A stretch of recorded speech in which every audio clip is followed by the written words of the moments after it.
구독과 좋아요를 부탁드리며 오늘 이야기를 시작합니다. 소련의 지도자 스탈린의 죽음이 아직까지 미스터리로 남아있는 이유는 무엇일까요?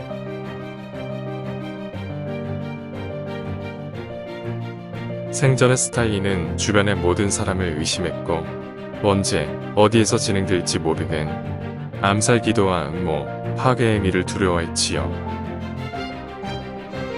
그래서 자신의 건강을 돌보고 생명 연장을 전담하는 비밀 의료기관을 만들었는데 이것이 크렘린 병원이라 불린 제4총국으로 이 조직은 오로지 최고 권력자인 공산당 서기장의 명령과 지시만 받는 독자적인 기구였지요.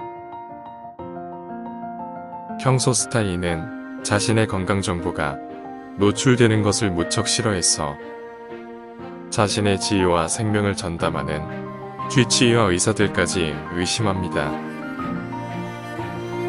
1945년 말 스탈린은 심장병이 심해지자 몇 주 혹은 몇 달씩 크렘린을 떠나 요양했는데 의심에 따른 강박 공포증이 더 심해진 것.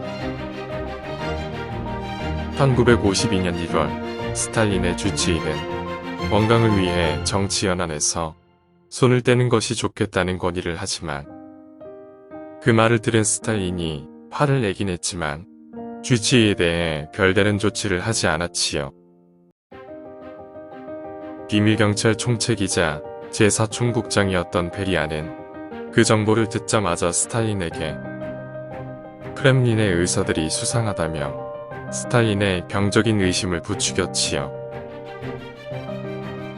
자신의 건강 정보가 노출된다고 의심한 스탈린은 자신의 건강을 돌보는 제4총국 의사들의 체포에 동의합니다.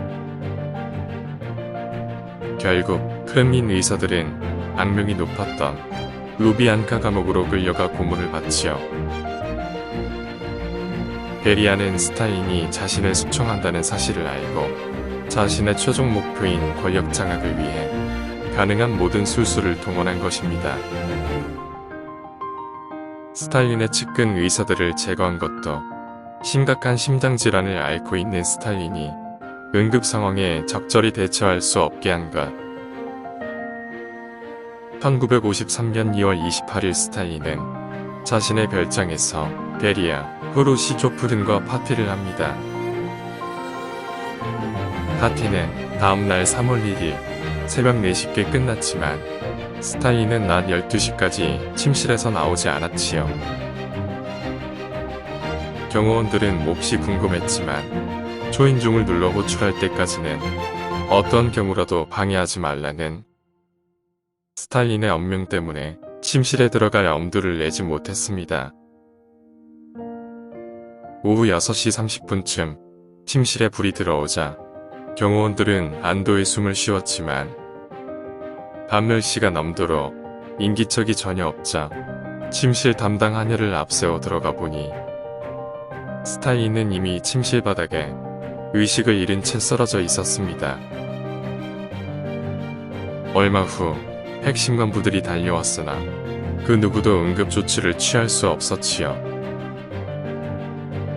왜냐하면 비밀경찰의 총수이자 제4총국장인 베리아만이 위대한 지도자 동지의 몸에 조치를 취할 수 있기 때문이었습니다.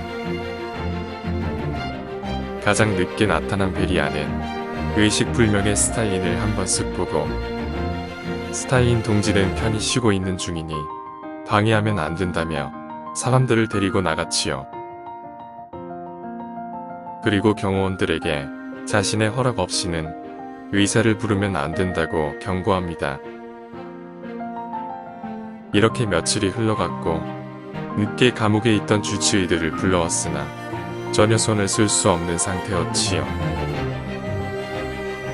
이렇게 스탈린은 공식 사망이 선고될 때까지 사흘 동안 적절한 치료를 받지 못했습니다. 스탈린은 가장 뛰어난 크렘린의 의사들을 자신의 손으로 감옥으로 보내는 바람에 가장 위급한 때에 도움을 받지 못했지요. 후일 공개된 비밀 문건을 보면 중태에 빠진 스탈린의 상태가 악화되도록 베리아가 일부러 방치했다고 기록되어 있습니다.